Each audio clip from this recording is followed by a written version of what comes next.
নমস্কার বন্ধুরা, নবদিগন্ত চ্যানেলের পক্ষ থেকে আপনাদের সকলকে জানাই স্বাগতম। তো বন্ধুরা, এখন আমি আপনাদের সাথে যে আপডেটটি শেয়ার করতে চলেছি সেটি হচ্ছে, আপনারা জানেন যে গতকালকে 5%-এর ওয়েটিং মামলা প্রসঙ্গে কিন্তু পুরো মামলাটাকে খারিজ করে দিয়েছেন জাস্টিস অমৃতা সিনহা ম্যাম। তার একটাই কারণ যে 5%-এর যে প্যানেলে 42,949 যে মূল প্যানেল, সেই প্যানেল এক্সপায়ার হয়ে গেছে। তো এই প্যানেল কি আদৌ এক্সপায়ার্ড হয়েছে? প্যানেলই তো প্রকাশ পেল না, তাহলে প্যানেল কি করে এক্সপায়ার্ড হলো, এই নিয়ে বিস্তারিত এই ভিডিওতে আলোচনা করব। তবে তার আগে আমার সকল দর্শক বন্ধুদের আমি আজকে সকালে সুপ্রভাত জানিয়ে তাদের উদ্দেশ্যে ভিডিওটি শুরু করছি। আপনারা সম্পূর্ণ ভিডিওটি দেখুন। ভিডিওটি আশা করি আপনাদের অনেক হেল্প করবে। তবে তার আগে বলে রাখি, যারা প্রথমবার চ্যানেলটি দেখছেন আপনারা অবশ্যই চ্যানেলটিকে সাবস্ক্রাইব করে নেবেন এই ধরনের আপডেট সবার আগে সর্বপ্রথমে পাওয়ার জন্য। তো চলুন তাহলে আমরা দেখে নিই যে কী আপডেট উঠে আসছে।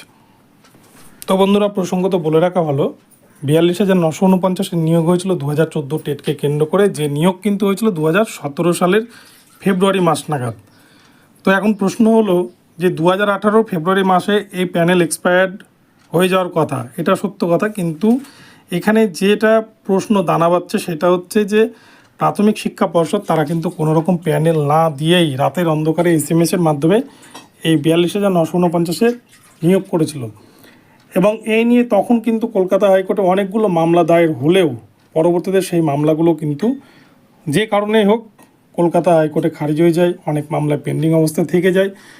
তো সেই হিসাবে কিন্তু প্যানেল আজ পর্যন্ত 42,949-এর প্যানেল কিন্তু প্রাথমিক শিক্ষা পর্ষদ পাবলিশ করতে পারেনি। তারা বারংবার কিন্তু জাস্টিস সিনহার রায়কে চ্যালেঞ্জ করে ডিভিশনে গিয়েছে এবং প্যানেল প্রকাশকে আটকানোর জন্য তারা কিন্তু শেষ চেষ্টা করে গিয়েছেন। এবং গতকালকেও কিন্তু ঠিক সেরকমই একটা মাস্টার স্ট্রোক দিয়ে আবারও কিন্তু আদালতের মোড়কে অন্যদিকে ঘুরিয়েছে এবং শেষমেশ তারা কিন্তু প্যানেল এক্সপায়ার হয়ে গেছে এই তথ্যটাকে তারা আদালতকে দিয়ে কিন্তু লিখিয়ে নিয়েছে। এবং পরবর্তীতে হয়তো এই সংক্রান্ত যতগুলো মামলা হবে সব ক্ষেত্রে একই রায় হবে, কিন্তু সবথেকে গুরুত্বপূর্ণ যে বিষয়, প্রাথমিক শিক্ষা পর্ষদ এত দুর্নীতি করলো, তারা প্যানেলই প্রকাশ করলো না আজ পর্যন্ত। যে নিয়োগ যারা চাকরি করছে, যেখানে আজ পর্যন্ত কেউ তাদের কাট অফই জানতে পারলো না, তাদের র্যাঙ্ক জানতে পারলো না, কে কে প্যানেলে রয়েছেন সেটাও কিন্তু জানতে পারলো না সঠিকভাবে।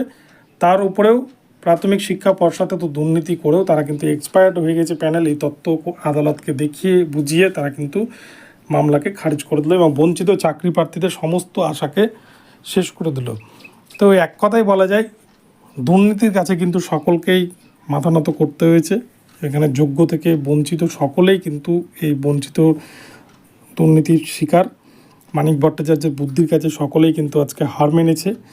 তো এই মানুষটার জন্য কিন্তু আজকে প্রাথমিকের এত এত হাজার হাজার যোগ্য বঞ্চিত ক্যান্ডিডেট তারা কিন্তু রাস্তায় বসে রয়েছে, নিজেদের হকের চাকরিটা আজও পায়নি। তো যাই হোক, প্যানেল না দিয়েও কী করে প্যানেল এক্সপায়ার্ড হলো সেটা আদালতই ভালো বুঝবে বা আদালতই ভালো জানবে এবং পর্ষদ ভালো বুঝতে পারবে।